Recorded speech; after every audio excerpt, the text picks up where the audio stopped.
ఏపీకి అయితే మంచి రోజులు వచ్చాయని అయితే మాకు అందరికీ అర్థమవుతోంది. కానీ ఈ రిషికొండ రహస్యాలు ఏంటి సార్? అసలు అంత భారీగా 500 కోట్లతో అంత పెద్ద ప్యాలెస్ కట్టడం ఏంటి? అసలు లోపల ఇంటీరియర్ కూడా చూస్తుంటే కళ్ళు చెదిరిపోతున్నాయి. సామాన్యుడికి కూడా అంటే ఫ్రీగా ఉచితంగా పథకాలు ఇచ్చేస్తున్నారే కానీ ఇలాంటి సౌకర్యాలు అయితే ఎవరి కోసం అనేది మనకు అర్థం కావట్లేదు. అసలు అక్కడ ఏం జరుగుతుంది, ఎందుకోసమని కట్టారు అవి? మనకి గ్రామాల్లో పొంతం లేని సమాధానాలు చెప్పే వాళ్ళ గురించి ఒక సామెత పడతారు. తాడి చెట్టు ఎందుకు ఎక్కేవారు అంటే దూడగడ్డి కోసం ఎక్కాను అని చెప్పాడు అని. తాడి చెట్టు ఎక్కేది కళ్ళు తాగడానికి ఎక్కుంటాడు, లేదు తాటికాయలు కొట్టుకోవడానికి ఎక్కుతాడు. కానీ దూడగడ్డి తాడి చెట్లో ఉండదు కదా.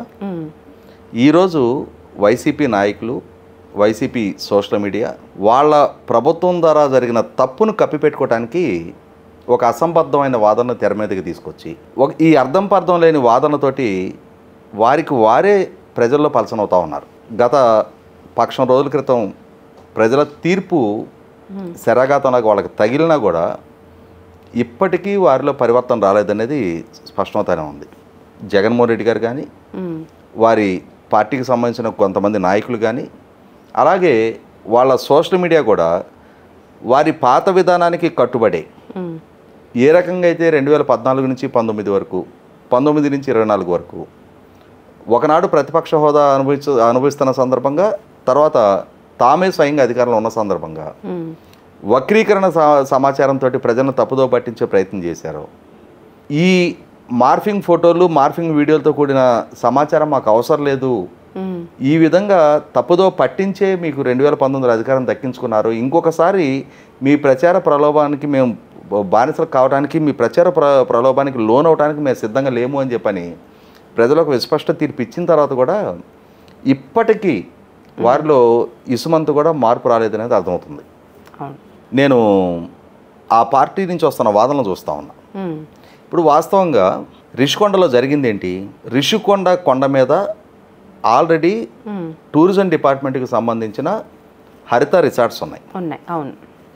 ఈ హరిత రిసార్ట్స్ అనేది మధ్యతరగతి జీవులు, యాత్రికులైన వారికి ఎఫర్టబుల్ రేట్లో అందుబాటులో ఉన్నాయి. టూరిజం ప్లేస్గా డెవలప్ అయింది. అంటే విశాఖపట్నం వచ్చే సందర్శకులకి అందుబాటు ధరల్లో ఆ హరిత రిసార్ట్స్ ఉన్నాయి. సహజంగా ప్రజలకి సరసమైన ధరకి ప్రభుత్వం ద్వారా ఆ ఫెసిలిటేషన్ జరుగుతున్నప్పుడు దాన్ని కొనసాగించాలని చెప్పని కోరుకుంటారు.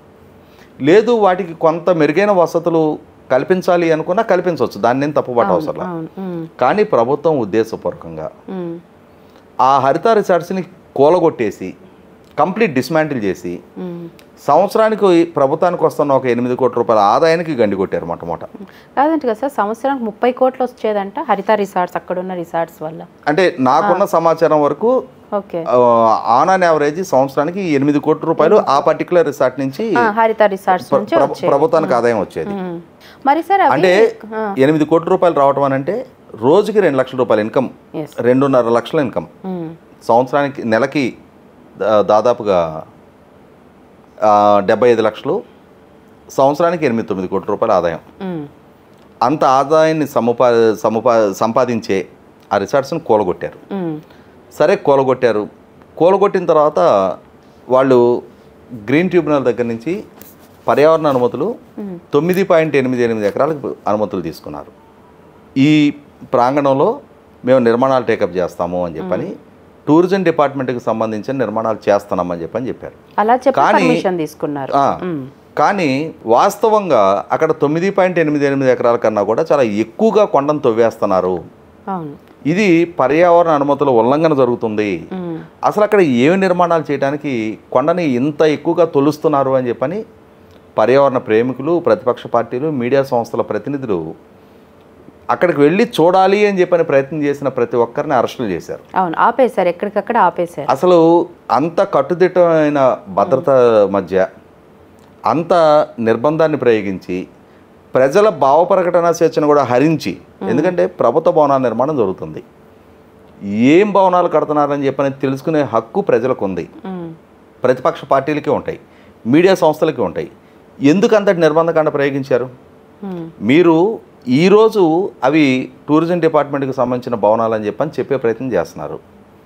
టూరిజం డిపార్ట్మెంట్కి సంబంధించిన భవనాలే అయ్యుంటే మీరు ఎందుకని అడ్డుకునే ప్రయత్నం చేశారు మొట్టమొదట? ప్రతిపక్షాలు పారదర్శకత ఎందుకు మెయింటైన్ చేయాలి? అప్పుడు చంద్రబాబు నాయుడు గారు అన్నారు, పవన్ కళ్యాణ్ గారు చాలా అన్నారు. మంది ప్రతిపక్ష నాయకుల్ని అడ్డుకున్న మీదట గౌరవ హైకోర్టుని అప్రోచ్ అయ్యి సిపిఐ నాయకులు నారాయణ గారు ఎందుకు అడ్డుకుంటున్నారు, అక్కడ పరిశీలించి చూసే హక్కు అధికారం రాజకీయ పక్షాలకు ఉంది, ప్రభుత్వ భవనాల నిర్మాణం జరుగుతున్నప్పుడు అడ్డుకునే ఈ వ్యవహార శైలికి మీరు కట్టడి చేయండి, మాకు అనుమతి ఇవ్వండి అని చెప్పని గౌరవ హైకోర్టుని అప్రోచ్ అయిన తర్వాత గౌరవ హైకోర్టు ఆదేశించిన తర్వాత అప్పుడు కూడా పోలీసులు ఆయన్ని వెంట పెట్టుకొని తీసుకెళ్ళి పూర్తి ప్రాంతాన్ని సందర్శించనివ్వకుండా వాళ్ళు చూపించాలనుకున్న చూపించి తీసుకొచ్చారు. మొత్తం చూపించలా.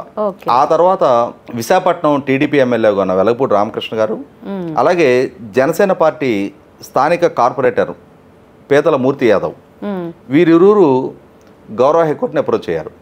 ఇక్కడ పర్యావరణ ఉల్లంఘన జరుగుతుంది.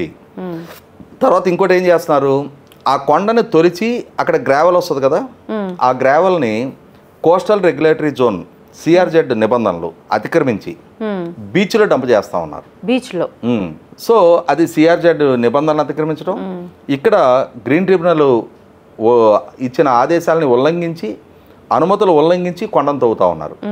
చివరికి కోర్టుకి ఇష్యూ చేరిన తర్వాత, కోర్టులో పిటిషన్స్ ఫైల్ అయిన తర్వాత టూరిజం డిపార్ట్మెంట్ అధికారులు మేము అనుమతులు తీసుకున్న ప్రాంతం వరకే తవ్వకాలు జరుపుతున్నాము, ఆ ప్రాంతంలోనే నిర్మాణాలు టేకప్ చేస్తున్నామని చెప్పని కోర్టును తప్పుదో పట్టించి అఫిడవిట్ ఇచ్చారు. అవును, అప్పుడు ప్రత్యేక కమిటీ కూడా ఏర్పాటు చేశారు. ఇచ్చిన తర్వాత గౌరవ హైకోర్టు రాష్ట్ర ప్రభుత్వాన్ని నివేదిక ఇవ్వమంది.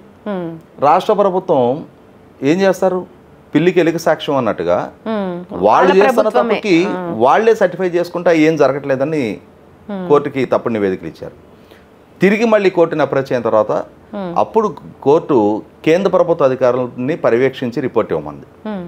వాళ్ళు పర్యవేక్షించి రిపోర్ట్ ఇస్తే డబుల్ ది సైజ్, అంటే తీసుకున్న అనుమతి కన్నా డబుల్ ది సైజ్ ఎక్స్టెంట్ తవ్వకాలు జరిపారు అని చెప్పని కోర్టుకి నివేదిక ఇచ్చారు. ఈలోగా ఈ ఎలక్షన్స్, ఈ హడావుడి, ఈ ప్రహసనం నడిచింది. ఈ నడిచేలోపుగా అంటే టూరిజం డిపార్ట్మెంటు రిసార్ట్ని ఏదైతే కూల్చారో దాన్ని మెరుగైన వసతులతో నిర్మాణం చేస్తున్నామని చెప్పని టూరిజం అధికారులు కోర్టుకు చెప్పారు.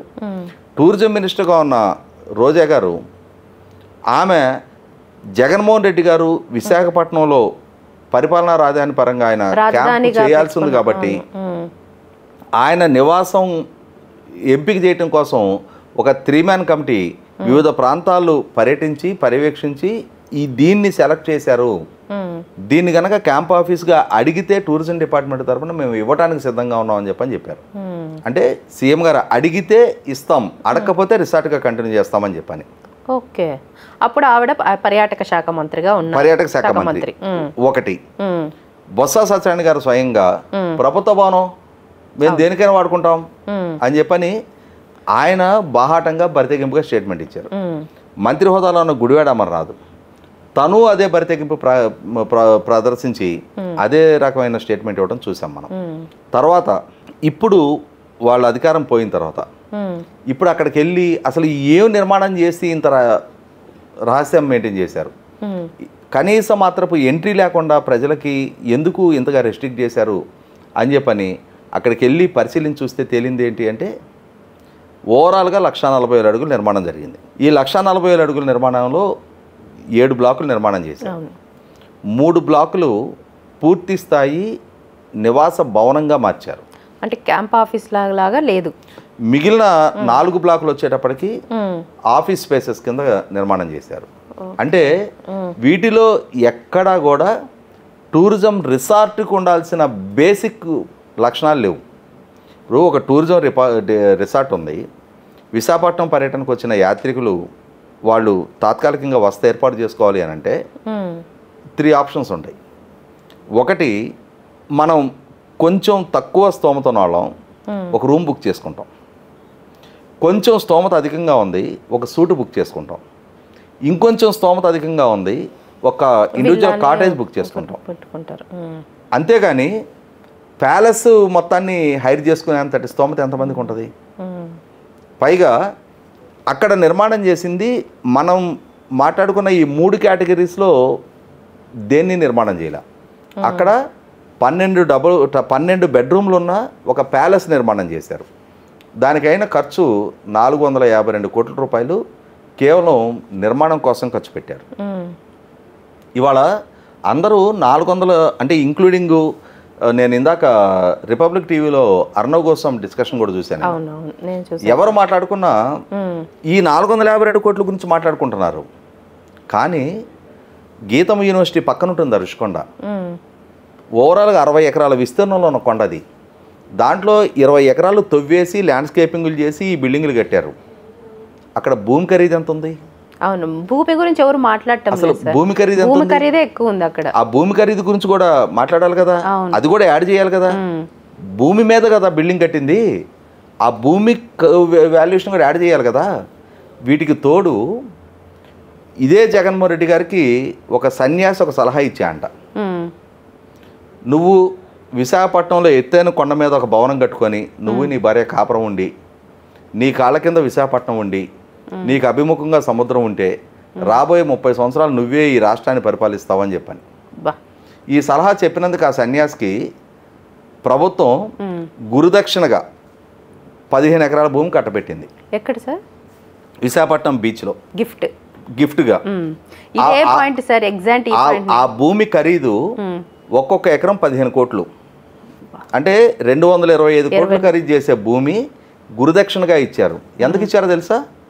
ఎకరం ₹1,00,000కి 15 లక్షలు కడితే 225 కోట్ల ఖరీదు చేసే భూమిని ఒక సింగిల్ జీవోతో ఇచ్చేశారు. ఇచ్చేస్తే ఆ జీవోలో ఏమైనా మెన్షన్ చేశారు? మేము హిందూ ధర్మ పరిరక్షణ కోసం, వేద పాఠశాల నిర్మాణం కోసం మాకు భూమి అవసరము అని చెప్పని వీళ్ళు దరఖాస్తు చేస్తున్నట్టుగా దాన్ని పరిగణలో తీసుకొని వేద పాఠశాల నిర్మాణం కోసం భూమి కేటాయిస్తున్నట్టుగా జీవోలో మెన్షన్ చేశారు. మెన్షన్ చేస్తే వీళ్ళకి నోట్లో పచ్చెలకాయ పడింది. ఎందుకంటే వీళ్ళ పర్పస్ వేద పాఠశాల పెట్టడం కాదు, ఆ భూమిలో కమర్షియల్ యాక్టివిటీ చేయాలి. బీచ్లో ఏం కమర్షియల్ యాక్టివిటీ ఉంటుంది? పబ్బులు, రిసార్ట్లు పెట్టాలి. దాని మీద వచ్చే ఆదాయంతో ఆశ్రమ నిర్వహణ ఖర్చుల కోసం దాని నుంచి కమర్షియల్ యాక్టివిటీ ద్వారా ఆదాయం సమకూర్చుకుంటాము. మాకు మీరిచ్చిన ఈ జేవోలో ఈ వర్డింగ్ మార్చండి అని చెప్పని ఆశ్రమం తరపున ప్రభుత్వానికి మళ్ళీ దరఖాస్తు చేశారు. అంటే ఆశ్రమ నిర్వహణకి బీచ్లో పబ్బులు, రిసార్ట్లు పెట్టి దాని మీద వచ్చే ఆదాయంతో ఈ ఆశ్రమ నిర్వహణ జరుపుకుంటాము అని చెప్పని ఇటువంటి భాగవతాన్ని నడిపించారు. ఇప్పుడు ఈ 225 కోట్లు కూడా దాని ఖర్చులోనే యాడ్ చేయాలి. అంతే కదా సార్, మరి వాళ్ళు ఇచ్చిందే కదా, అది అదే ప్లస్ అవుతుంది. కాబట్టి ఓవరాల్ గా 2000 కోట్ల పైగా ఖరీదు చేసే ప్యాలెస్ ఇప్పుడు అది. 12 బెడ్రూములతోటి, బాత్ టబ్ 26 లక్షల రూపాయలతోటి, కమోడు ఆ టోటో అనే ఆ కమోడు బ్రాండ్ ఇవాళ నెట్లో మనకు కొడితే తెలుస్తుంది. 13 లక్షల పైగా సింగిల్ కమోడ్ ఖరీదు అవుతుంది. మసాజ్ టేబుల్స్, స్పా సెంటర్స్, అత్యంత ఖరీదైన 120 కోట్ల రూపాయల ఇంటీరియర్ ఖర్చు పెట్టి, ఆ ఇంటీరియర్ కూడా శ్రీనాథ్ రెడ్డి అని చెప్పని గవర్నమెంట్ ఐటీ అడ్వైజర్ వైఫ్, ఆమెకు సంబంధించిన పాంథియర్ అనే ఇంటీరియర్ డిజైన్ కంపెనీ, హైదరాబాద్కి సంబంధించిన కంపెనీకి ఆ కాంట్రాక్ట్ అప్ చెప్పారు. అంటే జరిగిందేంటి? మంది సొమ్ము ఇష్టారీతిన ఖర్చు పెట్టేసుకో. రోమ్ తగలబడుతుంటే నీరజ్ చక్రవర్తి ఫిడేలు వాయించుకున్నాడని చెప్పని చెప్పుకునేవాడు కదా. రాష్ట్రం లక్షల కోట్ల అప్పుల్లో కొనారు వెళ్ళిపోతుంటే, రాష్ట్రంలో రోడ్ ఇన్ఫ్రాస్ట్రక్చర్ లేకపోతే, రాష్ట్రంలో యువత ఒక ఐటీ చదువుకున్న కుర్రాడు కూడా సంచిక బట్టలు పెట్టుకొని వేరే రాష్ట్రానికి వలసలు వెళ్లాల్సిన దుస్థితిలో రాష్ట్రం ఉంటే, ప్రజల మీద 9 సార్లు కరెంటు బిల్లులు పెంచి, 3 సార్లు ఆర్టీసీ ఛార్జీలు పెంచి, రేషన్ సరుకులు పెంచి, ఇంటి పన్ను పెంచి, ఆస్తి రిజిస్ట్రేషన్ ఛార్జీలు పెంచి, చెత్త పన్ను ఇంపోజ్ చేసి, నిత్యావసరాల ధరలు ఆకాశాన్ని అంటుతూ ఉన్నాయి. పక్క రాష్ట్రాల కన్నా 10 రూపాయలు అధికంగా పెట్రోల్ డీజిల్ అమ్ముతా, కానీ ఆ ప్రజల ముక్కుపిండి వసూలు చేసిన పన్నుల డబ్బుతో మాత్రం ఈ రకమైన విలాసాలకి, వైభోగాలకి ఖర్చు పెడతారు. ఇవాళ ఏం చెయ్యాలి దాన్ని? అవును సార్, తర్వాత ప్రశ్న అదే, మరి ఇప్పుడున్న ప్రభుత్వం దాన్ని ఎలా టేక్ ఓవర్ చేయబోతుంది? అదే ఒక $1 మిలియన్ ప్రశ్న. ఎందుకంటే రిసార్ట్ అవసరాలకే అది పనికిరాదు.